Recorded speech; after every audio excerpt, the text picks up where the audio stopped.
ایک ماں نے بیٹیوں کو معلوم کر کے مکان بیٹے کے نام کر دیا، بالکل گناہ ہے، بیٹیوں کو بھی حصہ دے۔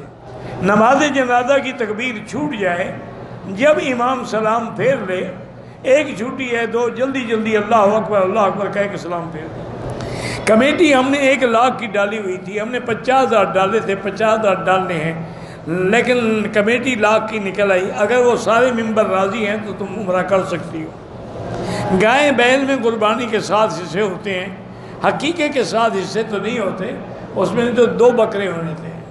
اگر ہاں بڑے جانور میں 2 حصے لے لو تو لے لو۔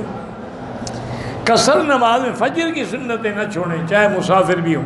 عشاء کے وتر بھی نہ چھوڑیں، چونکہ وتر واجب ہے۔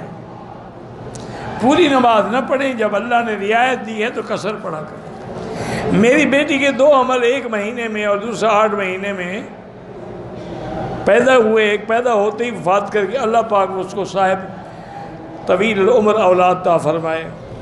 سمع اللہ لمن حمدہ کے بعد حمدن کثیرن طیبن مبارکن کما یحب ربنا ویرضا کہہ سکتے ہیں۔ جہری نماز ہو یا سری ہو، حنفی مسلک میں امام کے پیچھے خاموش رہیں۔ ایک عمرہ کیا ہے، روزے کے 5ویں پر واپس جائیں گے۔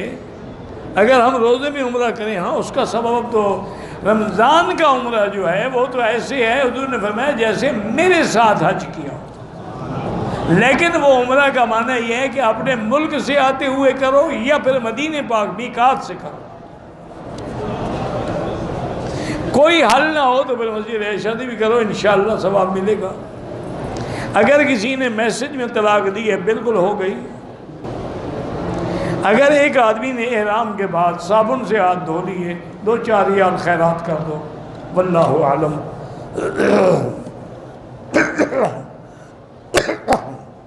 اللہم صلی علی سیدنا محمد وعلی آل سیدنا محمد۔